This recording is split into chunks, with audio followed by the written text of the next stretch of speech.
السلام علیکم ناظرین،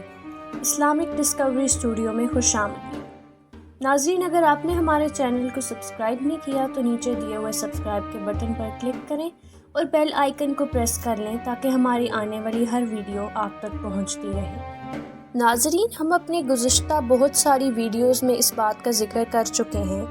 کہ دجال کو یہودی صدیوں سے مسیحا مانتے چلے آ رہے ہیں، اور شیطان اور دجال کی خفیہ عبادت کرنے والے گروہ بھی ان میں موجود ہیں۔ ایسی ایک دریافت ماہرین نے کی ہے کہ جس سے اس بات کا ثبوت ملتا ہے کہ واقعی یہ لوگ شیطان کے پجاری ہیں اور کفر کرنے والے اور جادو کو اپنا مذہب ماننے والے لوگ ہیں۔ ناظرین، دجال کا ایک ایسا قدیم بت دریافت ہوا ہے کہ جس میں دجال کو بطور خدا پوجا جاتا ہے،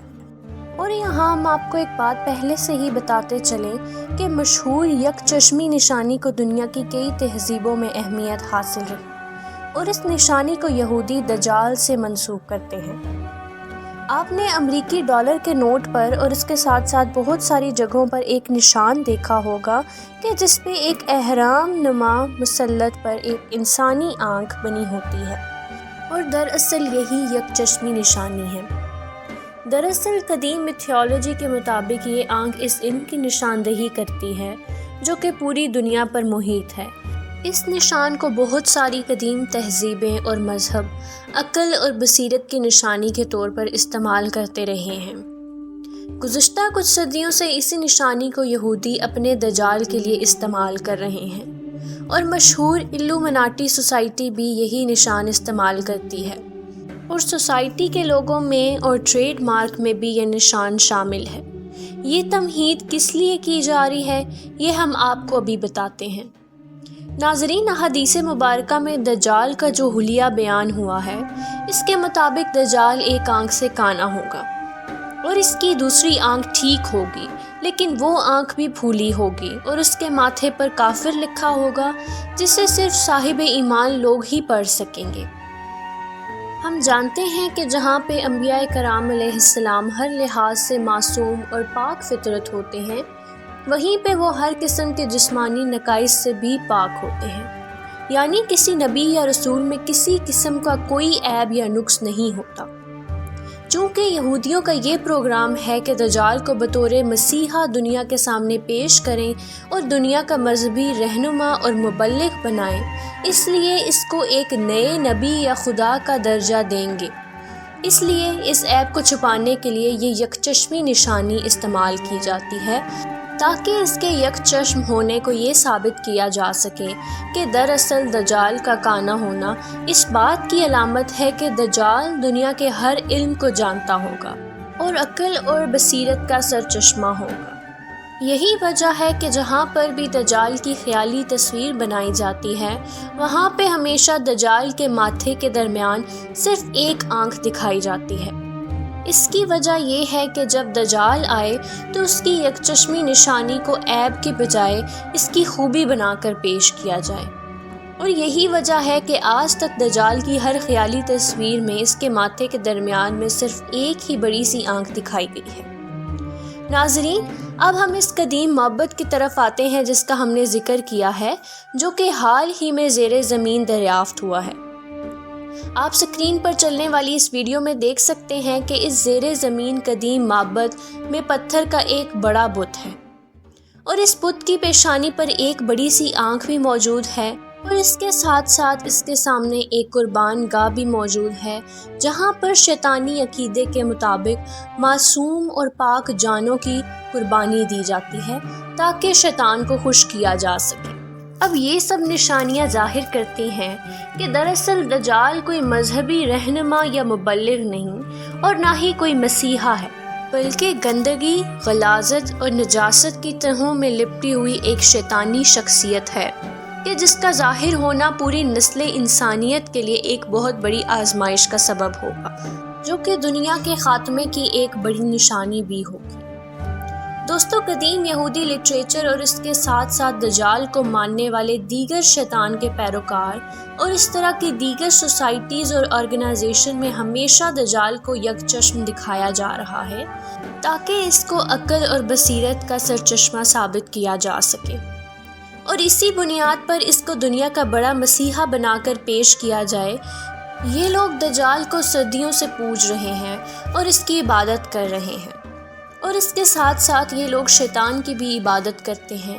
اور یاد رہے کہ بہت ساری دیگر قدیم تہذیبوں میں بھی اس یک چشم نشانی کو شیطان کی علامت سمجھا جاتا ہے، اور شیطان کے جتنے بھی بت بنائے جاتے ہیں اس میں اس کے ماتھے پر ایک بڑی سی آنکھ دکھائی جاتی ہے۔ جہاں پر کہیں تہذیبیں اس کو عقل اور بصیرت کی نشانی سمجھتے ہیں، وہیں پر بہت ساری قدیم تہذیبیں اس کو شیطان کی علامت سمجھتے ہوئے نفرت کا اظہار کرتے ہیں۔ اور اس قدیم بت میں دجال یا شیطان کی شکل کا موجود ہونا اس بات کا ثبوت ہے کہ دنیا میں شیطان کی عبادت کافی عرصے سے ہو رہی ہے۔ ناظرین، اس بت کا زیر زمین خفیہ طور پر موجود ہونا دراصل اس بات کی طرف اشارہ ہے کہ شیطان کی عبادت کو کسی بھی دور، کسی بھی تہذیب اور کسی بھی مذہب میں کبھی پسند نہیں کیا گیا، اور اس کے پیروکاروں سے ہمیشہ نفرت ہی کی گئی ہے،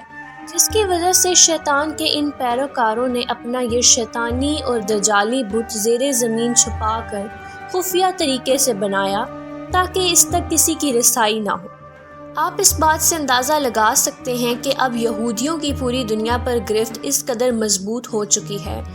کہ دنیا کی تاریخ میں پہلی بار عالمی طور پر بہت سارے ممالک میں شیطانی مذہب کو قانونی درجہ دے دیا گیا ہے، اور اس کے پیروکاروں کو مکمل قانونی تحفظ بھی حاصل ہے۔ اور یہ اس بات کی نشانی ہے کہ اس وقت یہودی اپنے ناپاک عزائم میں کس قدر آگے نکل چکے ہیں۔ ناظرین، یہودیوں کے یہ عزائم اور یہ طریقہ کار جس کے مطابق وہ پوری دنیا میں شیطانی مذہب کے فروغ کو ہر طرح سے سپورٹ کر رہے ہیں، اس بات کی طرف اشارہ کرتا ہے کہ وہ جہاں پہ دجال اور قیامت کی راہ ہموار کر رہے ہیں، وہیں پہ وہ دنیا میں زیادہ سے زیادہ شیطانیت کو فروغ دینا چاہتے ہیں تاکہ اس سے دجال کے پیروکاروں کی تعداد میں اضافہ کر سکیں، کیونکہ اندر سے وہ بھی جانتے ہیں کہ دجال کو ماننے والے تمام لوگ دراصل کمزور ایمان کے حامل، مشرک اور شیطان صفت لوگ ہیں۔ یہی وجہ ہے کہ دجال اور اس کا انتظار کرنے والے یہ یہودی اس وقت پوری دنیا کی باغ و دوڑ اپنے ہاتھوں میں لیے ہوئے ہیں اور دنیا کو موت کا خوف دکھاتے ہیں۔ اس وقت یہودی قوم جس طرح سے فلسطین کے مجبور مسلمانوں کی نسل کشی پر تلی ہوئی ہے، اس سے واقف ہوتے ہوئے بھی پوری مسلم امت اس وقت بے غیرتی کی نیند سو رہی ہے۔ یہ سب ظاہر کرتا ہے کہ اس وقت یہودی اپنے مشن میں تقریباً مکمل طور پر کامیاب ہیں، اور وہ وہی کر رہے ہیں جو ان کا منصوبہ تھا۔ اس سب کی راہ میں مسلمان تب ہی رکاوٹ بن سکتے ہیں اگر وہ قوت ایمانی سے کام لیں اور شیطان کے ان پیروکاروں کو چن چن کر اپنے نشانے پر رکھیں، اپنے آپ میں اتحاد اور اتفاق پیدا کریں، ورنہ ان بتوں کی دریافت اور ان پر لکھے جانے والے مختلف آرٹیکلز اور ویڈیوز سے بھی کوئی فرق نہیں پڑے گا۔ اس لیے آج کے دور کا یہی تقاضا ہے کہ ہم پوری قوت سے اللہ رب العزت کی مدد، اس کی نصرت اور اس کی قدرت پر ایمان رکھتے ہوئے ان یہودیوں اور کفار کے خلاف کھڑے ہوں، اور نبی کریم صلی اللہ علیہ وآلہ وسلم کی اس حدیث پر عمل کریں جس میں آپ صلی اللہ علیہ وآلہ وسلم نے ارشاد فرمایا کہ تمام مسلمان ایک جسد واحد کی طرح ہیں، اور اگر کسی ایک کو تکلیف ہو تو سب کو تکلیف ہونی چاہیے۔ تو ناظرین، یہ تھی ہماری آج کی ویڈیو۔ اگلی ویڈیو تک کے لیے اجازت دیجیے۔ اللہ حافظ۔